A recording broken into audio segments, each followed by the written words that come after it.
안녕하십니까, 박영실입니다. 오늘 건축법과 경매 16편이죠, 벌써. 많이 나갔네. 앞으로 이제 한 3, 4편만, 아니면 2, 3편만 더 하면, 종합정리까지 해서 3, 4편 정도만 하면, 이제 건축법은 어느 정도 경매와 맞물려가지고 마무리가 될 것 같고요. 오늘 636강이죠. 55조 건축물의 건폐율, 용적률, 높이 제한, 그 다음에 1조 등의 확보 등을 위한 어떤 사선 제한이죠. 높이 제한 또는 사선 제한이거든요. 이제 그거에 대해서 한번 얘기를 해볼 거예요. 이제 이런 것들이 경매와 만나면 아는 사람이 그만큼 많이 보이는 거죠. 특히 건폐율 용적률에 있어서 또는 이게 북향이냐 남향이냐에 따라서 건물의 사선 제한도 있고, 그죠? 사선 제한이 있죠. 햇빛이 가리면 안 되니까 내 옆집을 뭐 주거지역이나 전용 주거지역 이런 것은 적용받기 때문에 꼭 참고를 하셔야 되고, 건폐율 용적률이 완화되거나 또는 강화되는 경우가 있어요. 이런 경우를 이제 경매를 잘 받으면 그만큼 더 높게 팔 수도 있고, 잘못 받으면 손해 볼 수도 있고, 그런 상황이 발생할 수 있습니다. 그냥 막연히 우리가 건폐율 용적률, 뭐 높이 제한, 사선 제한, 뭐 1조 등의 확보를 위한 높이 제한, 이제 이런 것들 막연히 그냥 대충 알면 약간의 조금 여러분들한테 마이너스가 될 확률이 있습니다. 그래서 강의 교재는 12월까지만 판매하고 있고요. 뭐 항상 안내 문자 드리지만 간단하게 지금도 이렇게 판매하고 있습니다. 이렇게 판매하고 있으니까 참고하시고요. 그리고 이제 내년 1월 1일부터는 현재까지는 항상 말씀드렸지만 다시 한번 말씀드릴게요. 이렇게 이제 기본 교재하고 블루오션 교재를 판매하고 있어요. 이 아래 내용은 여기 블루오션 교재에 다 들어있는 겁니다. 다 들어있는 건데, 내년부터는 이렇게 이제 분야별로 이렇게 따로따로 이제 분할해서 판매를 할 거예요. 지금 거의 다 작업이 돼가고 있거든요. 그렇기 때문에 비용 부담이 좀 많이 돼요, 여러분들한테. 따로따로 또 공부를 하다 보면 이 지식이 또 연결이 되지가 않아요. 제가 항상 다른 법과 비교를 해주면서 이렇게 말씀을 드리잖아요. 공부하는 것은 항상 이렇게 전체적인 법률, 그러니까 뭐 국토계획법이 있으면 국토계획법 연결된 거, 건축법, 뭐 다른 법률이 또 연결될 수가 있어요. 그렇기 때문에 항상 공부는 어느 한 분야만 공부한다고 되는 게 아닙니다, 여러분. 그래서 어느 정도 아우러진 지식을 쌓아야지 되는 거라고 봅니다. 자, 그러면 교재를 보면서 말씀드릴게요. 아유.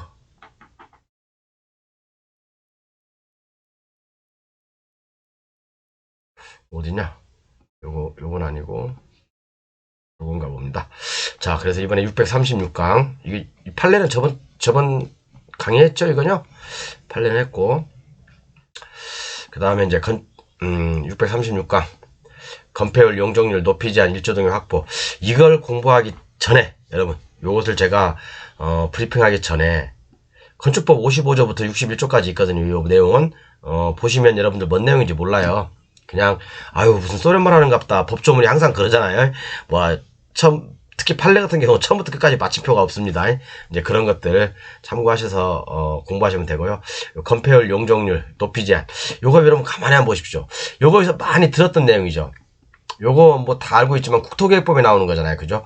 건폐율과 용적률, 용도 지역별 건폐율과 용적률, 요것은 국토계획법에 나오는 거잖아요. 그죠? 국토계획법. 예를 들어서 우리가 이제 용도지역을 도시지역, 관리지역, 그 다음에 농림지역, 그 다음에 자연환경 보전지역 이렇게 나누잖아요. 네 개로, 크게는, 큰 틀로는. 물론 도시지역도 네 개로 또 나눌 수가 있죠. 주거지역, 주상공록, 그 다음에 관리지역도 개생보, 뭐 농림지역, 그 다음에 자연환경 보전지역 이렇게 나눌 수 있는데, 자, 주거지역도 여러 가지 또 나눌 수 있죠, 이렇게. 근데 여러분들 이것까지 다 알려면 외울 필요도 없고 알 필요도 없어요, 사실은요. 외울 필요도 없고 제가 오늘 머리 깎았더니 머리가 간질간질하네. 아우, 이상하네. 어쨌든 이렇게 보면, 자, 용도지역별 건폐율과 용적률이 있어요. 건폐율과 용적률이 있는 건 다 아시죠? 이거 설명 안 해도 되죠? 물론 제가 조금 있다가 제 자료를 보여드릴 거예요. 그런데 여러분, 건축법에도 건축물의 건폐율, 건축물의 용적률 있어요. 그죠? 국토계획부에서만 있는 게 아니라 건축법에도 있다고요. 건축법에도. 그리고 이제 물론 이제 이 국토계획법은 제가 이 건축법이 끝나면 다음에 이제 국토계획법으로 넘어갈 거거든요. 요것은 이제 그래서 깊게 대충 이번에 설명해드리고 다음에는 좀 더 세세하게 설명해드릴게요. 그리고 이게 이제 건폐율과 용적률이 그건 아셔야 돼요. 국토계획법에도 있지만 건축법에 있다. 근데 건축법에는 단지 55조 건축물의 건폐율, 56조 건축물의 용적률 이렇게 돼 있는데 앞에 생략된 말이 뭐냐면 용도 지역별, 그죠? 용도 지역별 건축물의 건폐율, 용도 지역별 건축물의 용적률 요게 생략된 거예요. 그래서 이제 조금 시간 더 되면 건축물의 높이 제한. 여러분들 그거 아세요? 제가 하나 퀴즈 하나 내드릴까? 1계층, 한 계층의 높이가 몇 메타인지 아세요? 우리가 이렇게 1층, 2층 있잖아요. 그죠? 한 계층의 높이가 통상 몇 메타로 우리가 법에서 얘기하나요? 몇 메타라고 규정되어 있나요? 법에서는.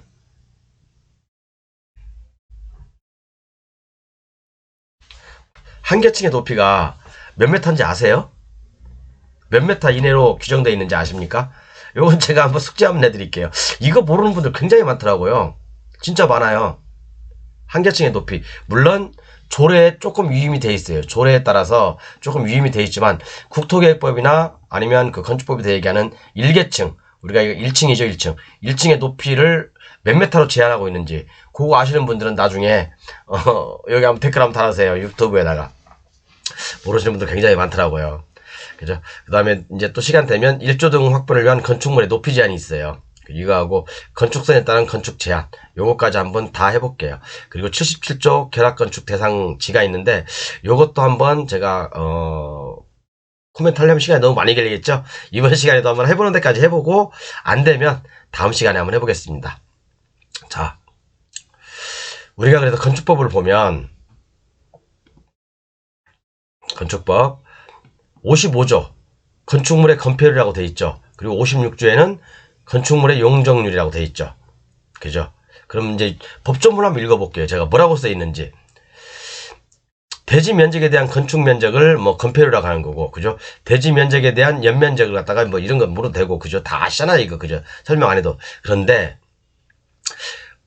뭐라고 돼 있냐면 최대 한도는 국토계획 및 이용에 관한 법률 77조에 따른 건폐율 기준에 따른다. 그죠? 이해 가시죠?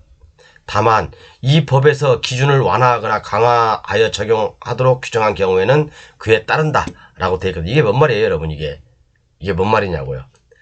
건축법에도 건폐율과 용적률이 있지만, 그죠? 국토계획법 77조에 따른다 했어요. 그죠? 국토계획법 77조에 따른다. 국토계획법 제가 조금 이따 보여드릴 거예요. 국토계획법 77조에 따르면 국토계획법 77조, 국토계획법 또 이제 여기 78조에는 건폐율, 용적률이 나열되어 있습니다. 밑에 이런 식으로 나열되어 있어요. 그런데 자, 이거에 따르는 것이 원칙이지만 건축법에서 예를 들어서 우리가 지금 배우고 있는 건축법에서 예를 들어서 뭐 주거지역의 건폐율은 70%다 라고 했는데 건축법에서 따로 야 주거지역의 건폐율은 50%로 해 라고 하면 국토계획법보다는 건축법을 따라야 된다는 얘기죠. 그죠? 이해 가시죠? 그 내용입니다. 그 내용. 그러니까 이 법에서 따로 정하는 게 있으면 건축법을 따르고, 그죠? 이 건폐율과 용적률을 조례나, 물론 조례가 우선입니다. 조례를 따라야 돼요. 조례도 없고, 그죠? 국토계획법은 있긴 한데 건축법에서 예를 들어서 주거지역의 건폐율을 50%로 제한한다. 그러면 이 국토계획법을 따르는 게 아니라 건축법을 따라야 된다. 그 얘기를 하고 있는 겁니다. 그 얘기를 하고 있는 거니까 뭐 특별히 그러니까 여기 여러분들에게 가끔씩 우리가 이제 경매를 하다 보면 이런 경우가 있어요. 제가 이제 그 자료를 찾다가 못 찾았는데 나중에 찾으면 말씀드릴게요. 건축법에서 예를 들어서 이제 뭐 공업지역의 건폐율이 얼마냐? 70%인가요? 70%인데 건축법에서 일부 공업지역을 갖다가 80%로 얘기하는 곳이 있어요. 그럼 이 80%를 따라야 되잖아요. 국토계획법 따르는 게 아니라 건축법 따르는 게 맞잖아요. 그죠? 국토계획법이 있음에도 불구하고 건축법을 따르라는 얘기거든요. 용적률도 마찬가지예요. 똑같은 내용이에요. 자, 그럼 볼게요. 자, 국토계획법 77조 용도지역의 건폐율 쭉 나와 있죠? 뭐 주상공록, 그죠? 보생계, 뭐 농림지역, 자연환경 보전지역 이렇게 나와 있고, 자, 이렇게 나와 있죠? 그런데 이런 국토계획법에서 큰 테두리를 마련했지만, 이렇게 이제 용도지역별 큰 테두리를 마련했지만 결국에 이런 것들도 다 우리가 지자체 조례에 다 나와 있어요. 조례로 위임돼 있어요. 국토계획법에서는 70% 이하로 돼 있지만 우리가 지자체 조례를 가면 60% 되는 데도 있고요. 65% 되는 데도 있어요. 그래서 관리지역 같은 경우는 뭐 보전관리 같은 경우 20% 이하라고 돼 있는데 뭐 이렇게 돼 있는데 조례에서는 따로 정할 수가 있다는 얘기예요. 그죠? 따로 정할 수 있습니다. 그래서 이런 이제 그 조례로 따로 정한다고 돼 있는데, 자 볼게요. 다음 각 호의 어느 하나에 해당하는 지역의 건폐율에 관한 기준은 1항과 2항에도 불구하고 80% 이하의 범위에서 대통령령으로 정하는 기준에 따라 특광시 군의 조례로 따로 정한다라고 돼. 정한다. 그러니까 이 아래에서 얘기하는 것들은 다 조례에 있어요, 여러분. 다 조례에 있습니다. 정한다라고 돼 있거든요. 자, 그러면 볼게요. 그래서 취락지구에 사망 1호에 보면 취락지구라고 돼 있죠. 취락지구, 여기도 이게 취락지구거든요, 이게요. 이 물건 하라는 거 아니에요, 여러분. 이런 물건이 있다. 이렇게 이제 경매가 나왔을 때 취락지구로 돼 있다. 그럼 이건 뭐예요? 건폐율 80% 이하에서 조례로 정한다고 했잖아요. 조례 찾아보면 됩니다. 만약에 우리가 이제 뭐 예를 들어서 논산시 경매 물건 이런 게 있어. 아니면 충청북도 괴산군에 이런 물건이 있어. 그러면 괴산군 도시교육 조례에 취락지구에 대한 건폐율이 있다는 얘기예요. 그걸 따라야 되는 거예요. 물론 80%가 안 될 수도 있어요. 왜? 국토계획법에서 80% 이하의 범위라고 했으니까 뭐 70%가 될 수도 있고 50%가 될 수도 있다는 얘기죠. 그래서 우리 국토계획법만 막연히 믿고 경매를 낙찰받았다가는 안 된다는 얘기예요. 취락지구, 개발진흥지구, 그죠? 그래서 개발진흥지구, 그 다음에 수산자원보호구역, 그 다음에 자연공원, 농공단지, 이런 것들은 다 조례로 위임돼 있다. 그죠? 특히나 이 수산자원보호구역은요, 수산자원법에 따라야 돼요. 요 법은요. 수산자원법에 보면 이 법에 따른다라고 돼 있는 내용이 있습니다. 제가 나중에 추후 이제 계속해서 공법을 강의하니까 말씀드릴 거고, 그래서 요런 것들이 나오면, 요런 것들, 뭐 농공단지, 뭐 이런 국가산업단지, 일반산업단지, 뭐 이런 것들이 나오면 조례에 따른다. 그렇게 보시면 됩니다. 뭐 특별한 건 없고요. 그리고 이제 국토계획법에 따라서 아까 78조죠. 용적률이 나와 있죠. 용적률, 주거지역 뭐 500%, 상업지역, 그다음에 공업지역, 녹지지역 이렇게 쭉쭉쭉 나와 있습니다. 근데 여러분 요런 걸 보려면 머리가 아파요. 머리가 아프죠? 그죠? 그래서 요거 하나만 더 보고, 물론 제가 이제 국토계획법 하면서 이제 짚고 넘어갈 건데 이번 시간 좀 되게 딱딱한 강의예요. 딱딱한 강의니까 처음부터 뭐 이 강의를 듣는 분들은 이 양반이 지금 뭔 소리 하고 있는 거야라고 하지만 기본 교재를 한번 듣고 그다음에 블루오션 교재를 보신 분들은 제 강의를 제가 뭔 얘기하는지 금방 아실 거예요. 그죠? 다 아시죠? 이제 또 국토계획법에 보면 뭔 내용이 나오냐면 79조에 용도지역 미지정 또는 미세분 지역에서 행위 제한 등이 나와요. 그죠? 예를 들어서 지금 도시지역, 그 다음에 관리지역, 그 다음에 농림지역, 그 다음에 자연환경보전지역 이렇게 나누잖아요. 근데 도시지역은 아까도 말씀드렸지만 주상공로, 관리지역은 개생보, 계획관리지역, 생산관리지역, 보전관리지역 이렇게 세 가지 나누죠. 그런데 특히 관리지역은 용도지역이 분류가 안 되는 곳이 많이 있어요. 아직까지도. 계획관리지역인지 생산관리지역인지 보전관리지역인지 구분을 안 시킨 곳이 아직도 많이 있어요. 지금 그런 분류 작업을 하고 있는 곳이 굉장히 많은데, 그럼 이런 곳은 어떤 건폐율과 용적률을 적용해야 되냐 라고 이제 질문을 하게 되면 여기 나와 있어요. 그죠? 이렇게 뭐라고 나왔냐면 도시지역, 관리지역, 농림지역 또는 자연환경 보전지역, 요거죠, 요거. 그죠? 용도가 지정되지 아니한 지역에 대하여는 76조부터 78조까지 규정을 76조가 건폐율, 77조가 건폐율, 78조가 용적률 규정을 적용할 때는 자연환경 보전지역에 관한 규정을 적용한다 라고 돼 있죠. 그죠? 뭔 말인지 안 가세요? 도시지역, 관리지역, 농림지역, 그죠? 자연환경 보전지역, 그 어떤 용도지역으로도 구분이 안 된 것도 있어요. 비단 관리지역만 구분이 안 돼 있는 게 뿐만 아니라 도관농자 이 4개의 용도지역으로 지정이 안 된 곳이 있어요. 그럼 이런 경우는 뭘 따른다고요? 자연환경 보전지역, 규제가 제일 센 자연환경 보전지역의 용적률과 건폐율을 따른다. 그 내용입니다. 그죠?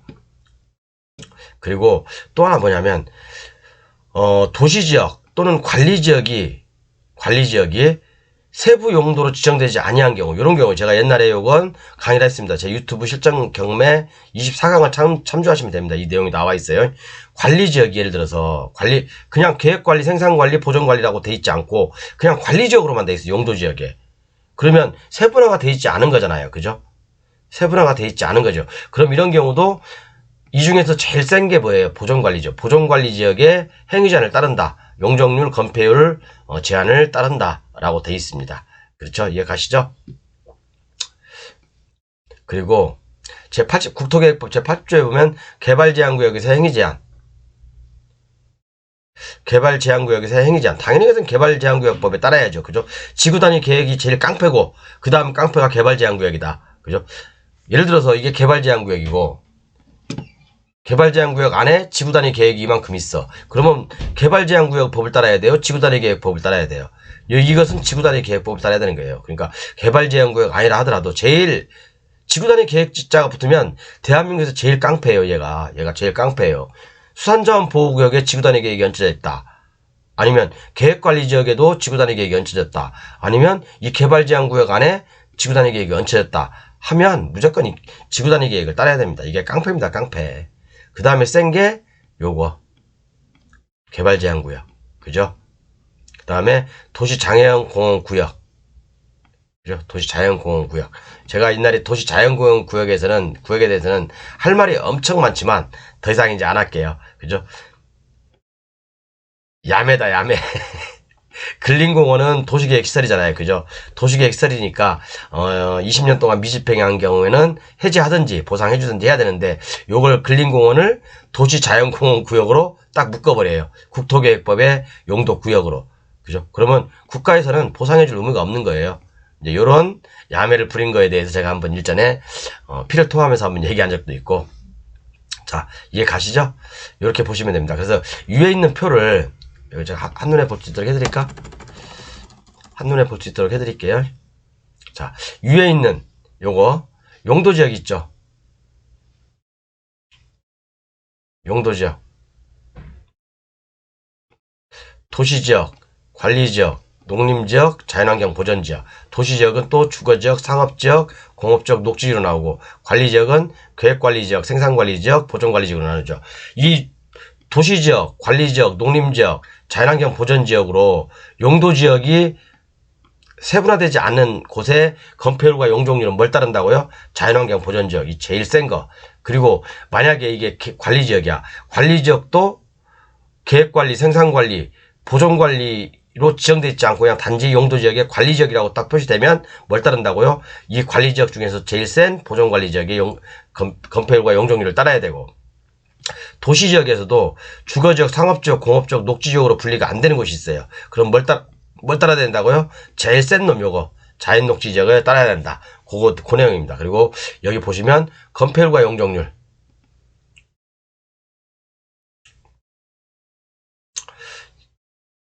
건폐율과 용적률을 제가 이렇게 딱 적어놨습니다. 여기다 이렇게. 그리고 국토계획법에서 얘기하는 것은 법률에서 얘기하는 게 있고 시행령에서 얘기하는 게 있어요. 또 법률에서 용적률도 역시 마찬가지로 법률에서 얘기하는 게 있고 시행령에서 얘기하는 게 있어요. 그죠? 그러다 보니까 법률에서는 예를 들어서 주거지역은 70% 이하의 건폐율을 해라. 뭐 상업지역은 90% 이하라. 그죠? 이렇게 했지만 시행령에서는 이렇게 따로 정한제가 있습니다. 물론 조례에도 따로 표시가 되어 있습니다. 조례를 따라야 되겠죠. 그 시에 또는 군에 조례를 따라야 하는 게 맞죠. 그죠? 그래서 사실은 제가 좀 여러분들 주거지역 중에서도 제일 좋은 게 뭐예요? 준주거지역이잖아요. 그죠? 준주거지역이에요. 준주거지역은 말 그대로 건폐율이 70%, 용적률이 200에서 500%입니다. 그리고 웬만한 준주거지역에서는요, 웬만한 것들을 다 할 수가 있어요. 사실 어떻게 보면 1종, 2종, 3종 이런 것보다도 준주거지역이 제일 대길이 땅입니다. 주거지역에서는요. 준주거지역 땅은 그만큼 높이 평가를 받고 있고, 또 그 보상할 때도, 예를 들어 이제 준주거지역이다. 내가 보상 당하는 땅이, 그러면 보통 2.5배, 뭐 심하면 3배까지도 해주는 경우가 많습니다. 준주거지역은요. 땅 보상을 할 때. 그래서 그렇기 때문에 굉장히 이 준주거지역 땅은 효용 가치가 높아요. 그래서 나머지는 뭐 기껏 해봤자 100에서 300%인데 이 준주거지역은 용적률만 해도 200에서 500%. 그죠? 그러니까 준주거지역 같은 경우는 모텔도 들어갈 수가 있잖아요. 그죠? 지금은 이제 뭐 지자체 조례마다 다르지만 옛날에 준주거지역에 대부분 모텔이 많이 있었어요. 물론 상업지역은 다 들어갈 수 있죠. 상업지역이나 공업지역은 다 들어갈 수 있지만 이런 그 준주거지역에는 옛날에 모텔이 많이 들어갔습니다. 숙박시설이요. 그래서 요거 하나만 보시면 건폐율 용적률은 다 끝난다. 그렇게 보시면 돼요. 그리고 이제 뭐 아까도 말씀드렸지만 이런 용도구역, 개발제한구역은 개발제한구역 법을 따르고 도시자연공원구역에 이 법을 따라야 되고, 그죠? 그 다음에 시가와조정구역도 역시 마찬가지로. 그 다음에 수산자원 보호구역도 마찬가지고. 여러분들 공부할 때 또 하나 헷갈리는 게 뭐냐면, 용도 지역이 있고, 그죠? 용도 구역이 있고, 그 다음에, 용도 지역이 있고, 용도 지구가 있고, 그 다음에 용도 구역이 있어요. 요렇게. 용도 구역 있죠. 구역이라고 돼 있죠. 자연공원 구역, 시가와 조정 구역, 그 다음에 수산자원 보호 구역이라고 돼 있는데, 이 규제가 제일 센 게, 요렇게 가는 거예요. 이렇게 보시면 됩니다. 요렇게. 그래서 여기 용도 지구 있죠. 용도 지구 있고, 아래는 뭐예요? 용도 구역. 위에는 뭐였죠? 용도 지역. 여기 용도 지역. 그죠? 이렇게 세 개에 나눠져 있습니다. 그리고 이제 다음에는 건축물의 높이 제한할 건데, 제가 아까 숙제를 하나 내드렸죠. 건축물의 한계층의 높이가 몇 메타냐? 몇 메타 이하로 해야 되냐? 최대 높이가. 그걸 제가 한번 문제를 드렸는데, 자, 뭐야, 여기 나왔어? 나왔네. 자, 그래서 이제 요거 건축물의 높이 제한에 대해서 잠깐 말씀드릴게요. 건축물의 높이 제한은 건축법 60조에 있습니다. 건축물이 60조에 있고, 여기에서 이제 여러분들이 조금 이제 법을 읽다가 보면 헷갈리는 게 뭐냐면, 가로구역이란 말이 나와요. 가로구역.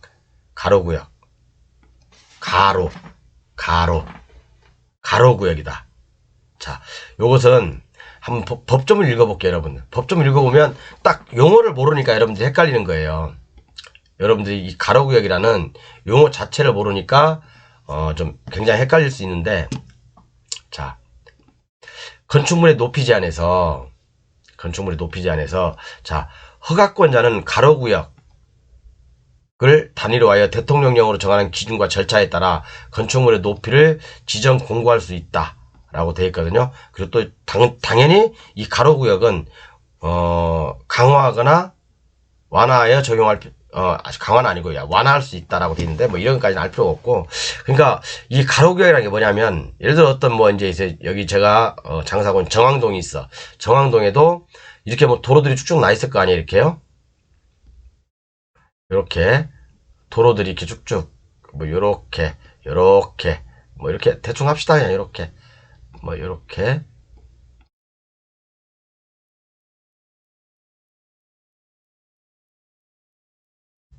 뭐 요렇게 요렇게 있다가 합시다. 블럭마다. 그리고 이 안에 뭐 다들 이렇게 그죠? 뭐 상가들이 많이 있겠죠. 상가나 주택이나 뭐 다가주택도 골목길도 있을 수 있고, 그죠?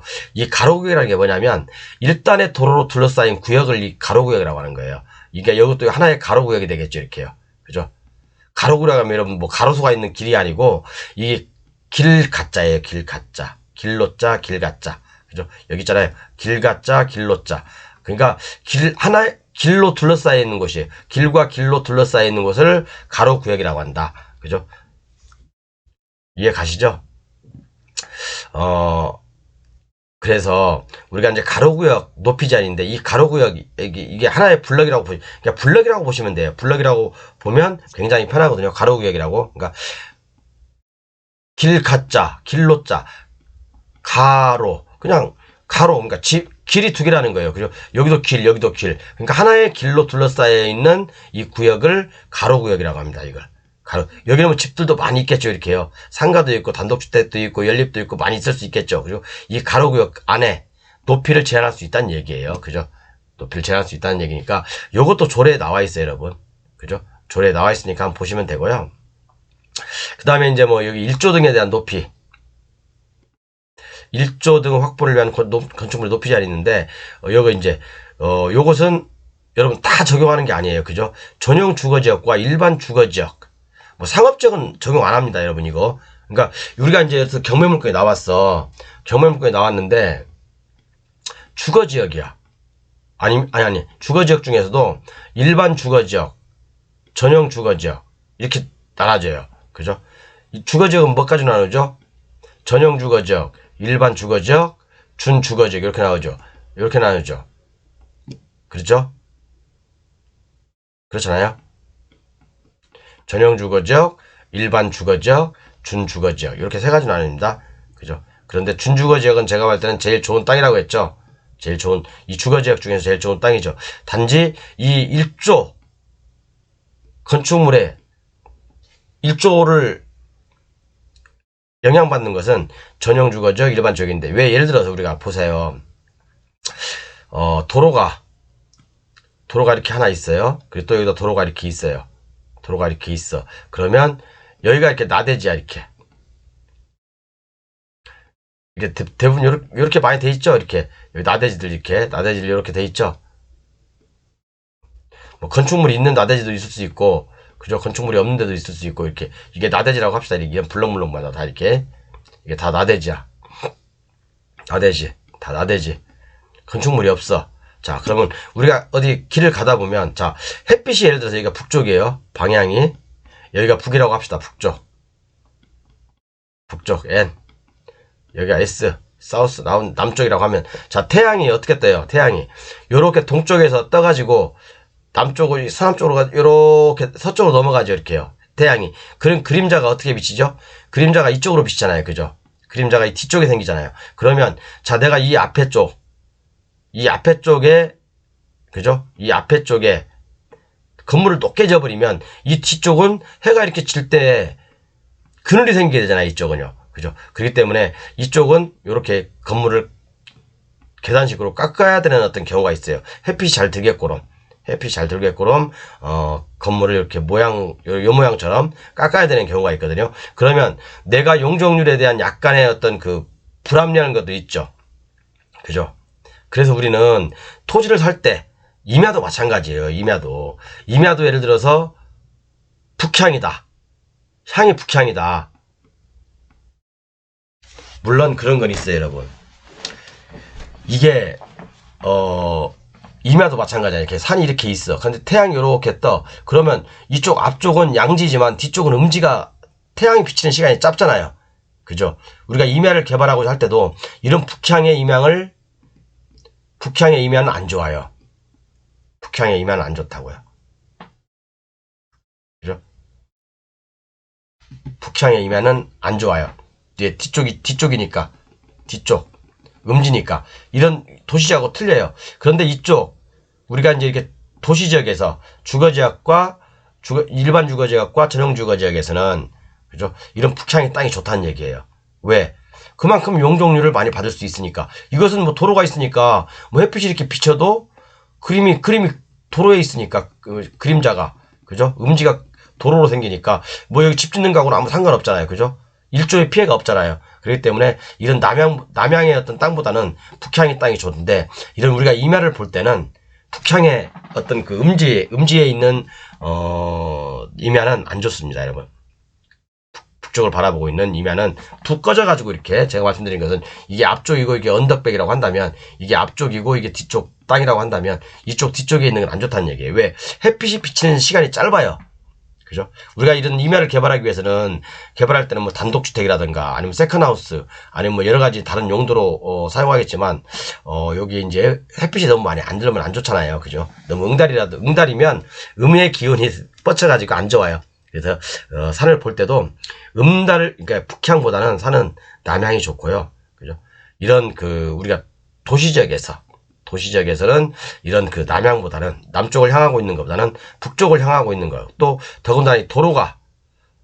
북쪽에 있는 땅인데 이렇게 겹쳐 있을 때 말씀드리는 거예요. 이렇게요. 대부분 다 주거지역은 이렇게 돼 있잖아요. 그죠? 이렇게 양쪽 면으로 이렇게 여기도 들어가고 여기도 들어갈 수 있게. 그러니까 여기서 북쪽을 향하고 있는 나대지가 좋다라는 말씀을 드리고 싶어요. 이해 가시죠? 그러니까 이런 사선 제한은 이렇게 제 교재에 실어놨으니까 필요하시면 보세요. 이제 법이 좀 바뀌었는데 옛날에는 요게 높이가 옛날에 9m였어요. 요게 저희가 이제 뭐 여기 이제 나와 있지만 정북 방향으로 뭐 이런 높이 제한이 있습니다. 9m였는데 지금은 이게 10m로 바뀌었어요. 높이가 10m로 바뀌었습니다. 이것은 제가 이제 새로 최신 법률을 옮겨놓은 거거든요. 최신 법률을 옮겨놓은 거니까 참고하십시오. 그 다음에 이게 대충 설명하려니까 이게 시간이 그래도 많이 가네요. 여러분들 한번 교재 한번 쭉 읽어보시면 되고요. 특별한 내용은 없어요. 그러니까 일조권이라는 게 바로 그런 거죠. 일조권이라는 게 여기에 그죠? 그죠? 태양이 예를 들어서 이렇게 떠간다. 이게 북쪽인가 보네. 그죠? 북쪽이면 요렇게 여기 이쪽이 만약에 이제 햇빛이 이렇게 여기 있으면 햇빛이 이렇게 비쳐야 되는데 만약에 건물이 이렇게 높아버리면 햇빛이 이렇게 딱 들어오다가 못 들어가잖아요. 그러면 이쪽은 뭐예요? 그림자가 생기는 거잖아요. 그죠? 그림자가 생기고 또 건물과 건물 사이에 이격거리도 있어요. 이격거리도 참고하십시오. 교재에 실어놨으니까 이제 그것은 한번 여러분 보세요. 제가 이걸 갖다 다 설명해드리기는 좀 너무 무리가 있네요. 뭐 모르면 건축사한테 물어보세요, 여러분. 우리는 이런 걸 대충 땅을 보는 눈만 생기면 돼요. 그래서 우리가 아까처럼 주거지역의 땅을 본다. 그러면 전용 주거지역인지 일반 주거지역인지 보고 일반 전용 주거지역과 일반 주거지역은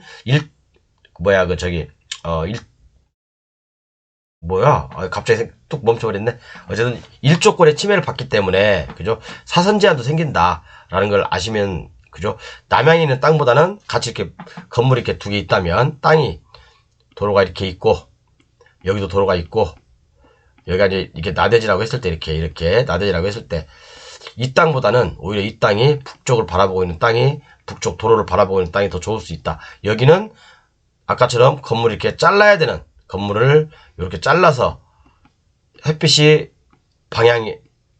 영향이 없게 만들어야 되는 의무가 있기 때문에 이쪽 남쪽을 바라보고 있는 남쪽 도로를 바라보고 있는 토지보다는 이 북쪽 도로를 바라보고 있는 토지가 더 낫다라는 말씀이죠. 그죠? 왜냐하면 이것은 용적률에 대해서 약간 손해를 보거든요. 근데 이것은 뭐 여기 앞에 뒤에 또 도로가 있으니까 태양이 이렇게 뜬다고 했을 때 이렇게 간다고 했을 때 이게 동이고 이렇게 된다고 했을 때요. 그러니까 그런 것도 한번 참고하시면 나중에 뭐 좋은 물건을 고를 수 있습니다.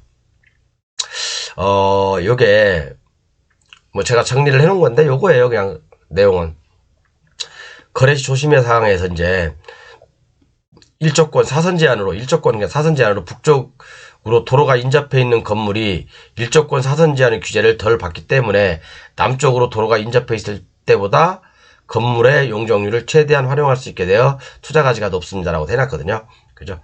물론 아까 북쪽에 도로가 이렇게 북쪽으로 들어가 있잖아요. 이렇게요. 이게 남쪽이고 이게 북쪽이라고 했을 때 여기다 이제 건물을 짓고 싶을 때 건물을 짓고자 할 때 물론 이게 뭐 일조권의 영향을 받는 건 아니에요. 안 받는 건 아니에요. 그죠? 건물을 높게 짓는다 이걸 높게 치면 이 도로도 감안해서 또 여기에 이제 또 햇빛이 비치는지 안 비치는지 건축 설계사들이 판단하겠죠. 그리고 아까 제가 위에서 설명드린 그 높이 사선 제한 그거까지 감안하셔야 돼요. 근데 우리는 그런 걸 다 알 필요가 있겠어요. 우리 공인중개사나 아니면 뭐 우리 경매하는 사람들이 그것까지 다 파악할 필요는 없지 않습니까? 그죠? 그것까지 파악할 필요는 없고 대충 이런 게 있다. 그리고 북향보다는 북쪽의 도로를 바라보고 있는 토지가 더 좋다. 남쪽의 도로를 바라보고 있는 토지보다 북쪽의 도로를 바라보고 있는 토지가 더 좋다. 그렇게 보시면 됩니다. 제가 이제 요것은 정리를 한 거예요. 아까 31조, 46조, 47조, 53조, 55조, 56, 60, 61조, 82조, 86조를 쭉 정리를 한 겁니다. 정리를 해놓은 건데 예를 들어서 충수 산정 시 뭐 그런 내용들이 있습니다. 그런 내용들이 있으니까 한번 쭉 읽어보시면 돼요. 중요한 내용들 많이 있고요. 여기 완화 적용된 것들 옛날에는 9m였는데 지금은 10m로 바뀌었다. 높이 10m로 바뀌었고 높이가 9m를 초과하는 부분 어쩌고저쩌고 이게 나와 있는데 이것도 역시 10m로 바뀌었다. 그 내용입니다. 이제 뭐 특별히 여긴 뭐 경매하고 이렇게 특별히 중요한 사항들이 없기 때문에, 물론 제가 시험을 보기 위한, 강의를 한다면 굉장히 어려운 부분이거든, 이게. 굉장히 어려울 수도 있는 부분인데, 이렇게 간단하게 한번 정리를 해봤어요. 결국에는, 아까도 말씀드렸지만, 일조권의 문제가 생길 수 있고, 두 번째는 뭡니까? 사선 제한을 받았기 때문에 용적률이 낮아질 수 있다. 일조권은 어디? 전용 주거지역, 그죠, 뭐예요? 일반 주거지역. 요 두 가지만 적용받는다. 준주거지역은 적용 안 받아요, 여러분. 그죠? 준주거지역은 적용 안 받습니다. 참고하시고. 이렇게 해서 이제 건축법이 거의 다 마무리돼 가는데, 다음 시간에는 건너뛰겠습니다, 이건. 유방건축물에 대해서 한번 해볼까 생각 중이에요. 유방건축물을 많이 했으니까 안 하고, 그럼 다음 주에는 그냥, 다음 시간에는, 건축법을 토탈 정리하는 시간으로, 그렇게 한번 해보겠습니다. 여기서 이제 다음 시간에는,